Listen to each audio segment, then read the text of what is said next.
Breaking news చూస్తున్నాం. వచ్చే ఏడాది జరిగే గోదావరి పుష్కరాలకి సంబంధించి ఆంధ్రప్రదేశ్ ప్రభుత్వం కీలక నిర్ణయం తీసుకుంది.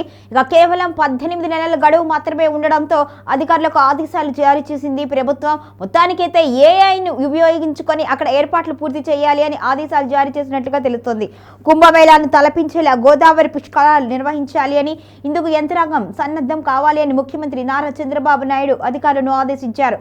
పుష్కరాలకు ఇంకా 18 నెలలు మాత్రమే ఉన్నందున పనులు వెంటనే ప్రారంభించి వేగంగా కొనసాగించాలి అని సూచించారు.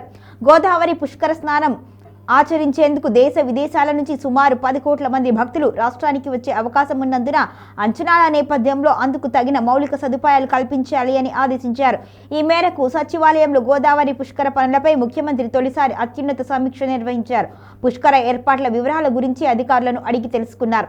వచ్చే ఏడాది జూన్ 26 నుంచి జూలై 7వ తేదీ వరకు మొత్తం 12 రోజుల పాటు గోదావరి పుష్కరాలు అత్యంత ఘనంగా నిర్వహించేందుకు ఏర్పాట్లు చేయాలి అని సీఎం ఆదేశించారు. రాష్ట్రంలో గోదావరి ప్రవహించే 212 కిలోమీటర్ల పొడవున పోలవరం, ఏలూరు, తూర్పు గోదావరి, పశ్చిమ గోదావరి, కోనసీమ, కాకినాడ జిల్లాల్లో పుష్కర స్నానాలకు ఇబ్బంది లేకుండా చూడాలి అని సీఎం స్పష్టం చేశారు. ఇక నిధుల కోసం ఇప్పటి నుంచే కేంద్రంతో సంప్రదింపులు జరపాలి అని సీఎం సూచించారు.